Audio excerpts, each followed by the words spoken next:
आऊज़ुबिल्लाहिमिनश्शैतानिर्रजीम बिस्मिल्लाहिर्रहमानिर्रहीम। अजीज़ बच्चों, अस्सलामु अलैकुम वरहमतुल्लाहि वबरकातुहू। आज बड़ी इम्पोर्टेंट गुफ्तगू जो आपसे होने वाली है, जिसका बराह रास्त ताल्लुक जो है वो आपकी ज़िंदगी से, आपकी लाइफ से जुड़ा हुआ है। बेटा, आज हम मुख्तसरन ज़िंदगी के हवाले से सवाल भी उठाएंगे और उनके जो है वो जवाब भी जानने की कोशिश करेंगे। बेटा, अक्सर ये होता है कि इंसान अपनी ज़िंदगी के बारे में गौर व फिक्र करता है, अपनी ज़िंदगी के बारे में जानना चाहता है, और हर एक शख्स इसी की तलाश में है।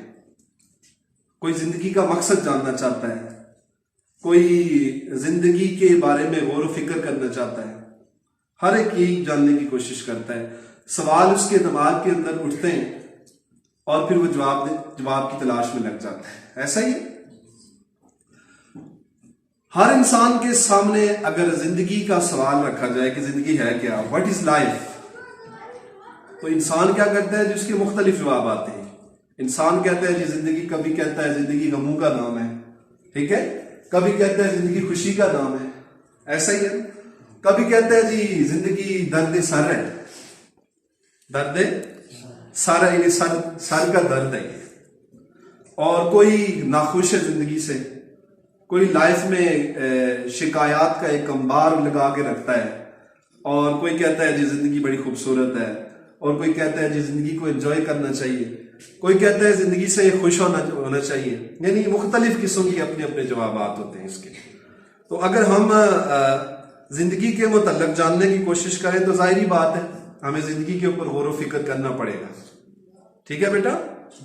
तो जिंदगी के इस सवाल के बारे में, व्हाट इज लाइफ, जिंदगी क्या है, जब ये मुख्तलिफ जवाबात इंसानों की तरफ से आते हैं, कोई कहता है जी जिंदगी खुशी का नाम है, कोई कहता है गमों का नाम है, कोई खुशी के साथ साथ कहता है जी जिंदगी के अंदर मसाइल होते हैं, परेशानियां होते हैं, और दुख बोते हैं, और दर्द बोते हैं। हर एक अपना अपना जवाब जो वो पेश करता है।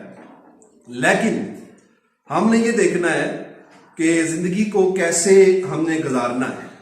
ठीक है जी? जब हम ये सवाल उठाते हैं व्हाट इज लाइफ, जिंदगी क्या है, तो फिर हमने ये भी देखना है कि हमने जिंदगी को गुजारना कैसे।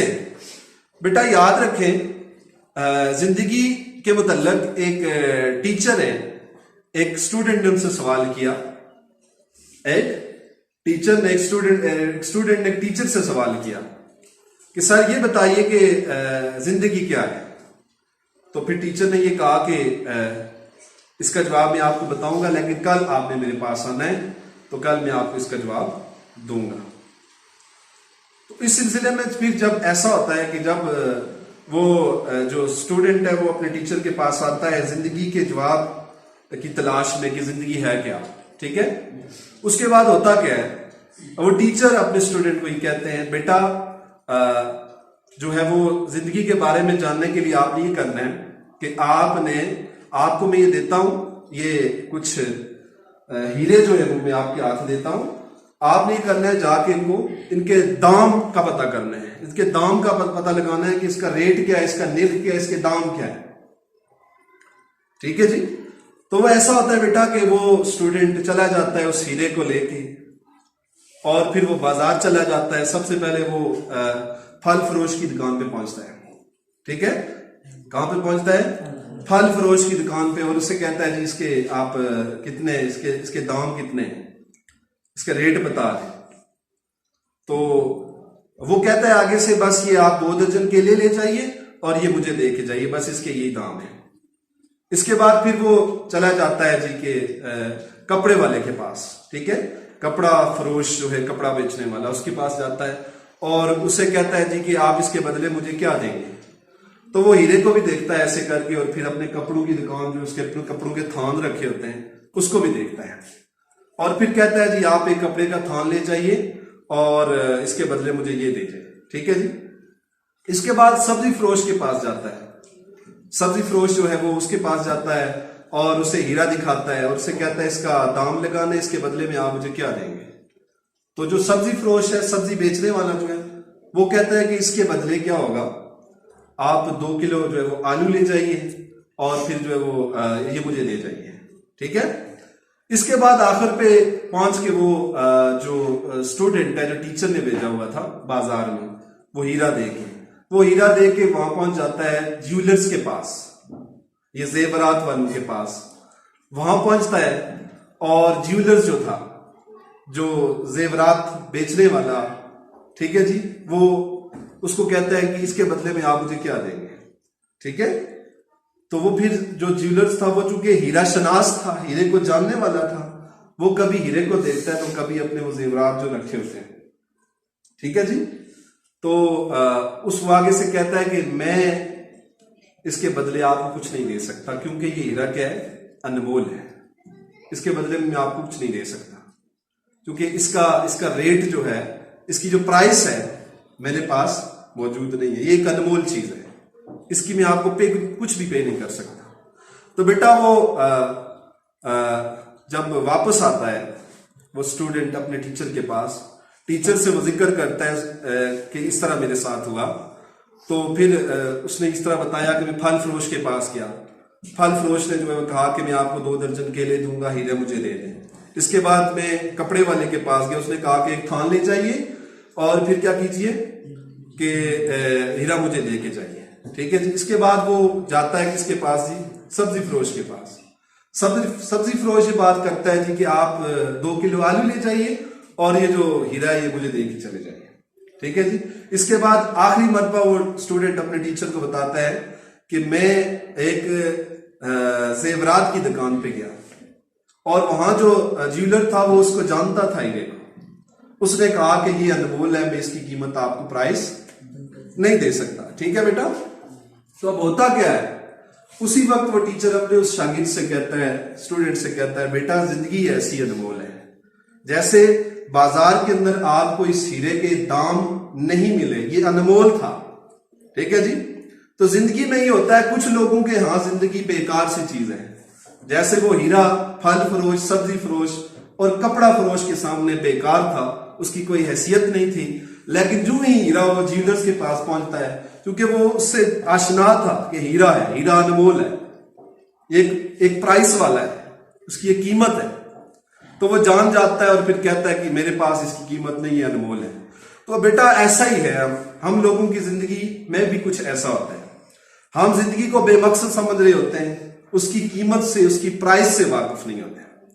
तो ये जब सवाल उठता है ना, व्हाट इज लाइफ या what is the price of life, ठीक है, तो फिर इसका जवाब ये आ जाता है कि कुछ लोगों के यहां जिंदगी की कीमत 2 दर्जन केले की तरह है, कुछ लोगों के यहां जिंदगी की कीमत 2 किलो आलू की तरह है, कुछ लोगों के यहां जिंदगी की कीमत एक कपड़े के थान की तरह है, और कुछ लोगों की यहां जिंदगी की कीमत हीरे की तरह, जो अनमोल होता है। तो जो लोग अपनी जिंदगी को अनमोल समझ लेते हैं बेटा, वो कामयाब हो जाते हैं, दुनिया में भी कामयाब हो जाते हैं और आखिरत में भी कामयाब हो जाते हैं। लेकिन अगर ये वक्त पे किया जाए, अगर कुछ लोग अपनी जिंदगी की प्राइस को वक्त पे समझ लें, तो फिर वो अनमोल बन जाती है, जैसे उस बाजार के अंदर वो हीरा अनमोल था, ठीक है। तो हमने अपनी जिंदगी को बेकार नहीं ज़ाया करना, अपनी जिंदगी को खराब नहीं करना, अपनी जिंदगी को जो है वो इस तरह बेकार चीजों के साथ नहीं करना है, ठीक है। हमने जिंदगी की कीमत जो है वो लगानी है, अपनी लाइफ की क्या लगानी है, कीमत लगानी है। जब हम अपनी लाइफ की कीमत लगाएंगे, और कीमत भी कैसी कि जिसका कोई दाम देने वाला ना, ऐसी अनमोल कीमत, मतलब कहने का है कि दुनिया में भी कामयाब और आखिरत में भी कामयाब।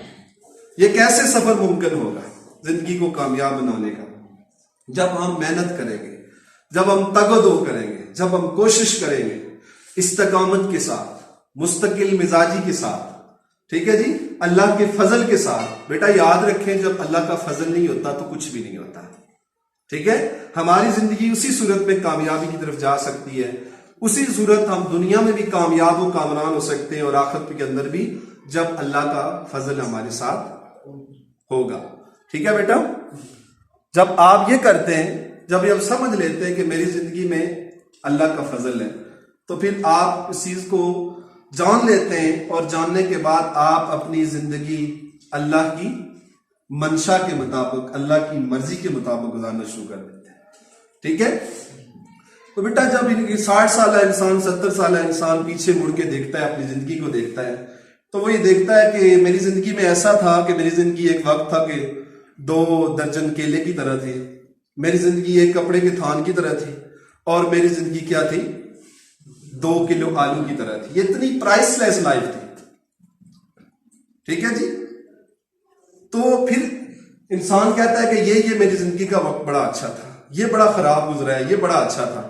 तो फिर वो जो अच्छा वक्त है उसको आप संभाल लीजिए, उसको कहिए कि ये असल में मेरी जिंदगी है, जो मेरी रब के हुक्म और नबी अलैहिस्सलाम की तालीमात के मुताबिक गुजरी है। असल लाइफ मेरी ये है, और बाकी जो मैंने लाइफ गुजारी है वो बेमकसद है, उसको काट दिया जाए। वो मेरी जिंदगी नहीं थी, क्योंकि उसके अंदर वो जिंदगी मेरी अनमोल नहीं थी। तो बेटा याद रखें, अपनी जिंदगी को अनमोल बनाइए। ठीक है, ये सफर आप शुरू कर लें, शुरू किया हुआ है आपने, इतना अनमोल बनाइए, इतना अनमोल बनाइए कि कामयाबियां आपके कदम चूमे, और आखिरत के अंदर भी आपकी जो है वो कामयाबी आपका मुकद्दर बन जाए। आप सबका बहुत शुक्रिया। उम्मीद है कि जिंदगी के बारे में मुख्तसर सी जो बात मैंने आपसे की आपकी समझ में आ गई होगी, और आप अपनी जिंदगी को अनमोल बनाएं उस हीरे की तरह, और आप जिंदगी के मतलब जानने की कोशिश करेंगे, जिस तरह वो हीरे के मतलब हीरा शनास ने जान लिया कि बड़ा अनमोल चीज है। ऐसे ही हमने अपनी जिंदगी को देखना है कि हमने जो है वो कैसे अपनी जिंदगी को अनमोल बनाना है। हर वो अच्छा काम करना है जो हमारी जिंदगी को अनमोल बना देता है। हमने अपनी जिंदगी को इतना अनमोल बनाना है कि फिर जो है वो हमसे दूसरों की जिंदगी में भी बेहतरी आए, दूसरों की जिंदगी में भी तब्दीली आए। अल्लाह ताला से दुआ है कि अल्लाह पाक हम सबको अमल की तौफीक अता फरमाए। आपका बहुत शुक्रिया कि आपने मुझे इस हवाले से सुना, जिंदगी के मुताल्लिक जो मैंने आपसे बात की। Thank you very much.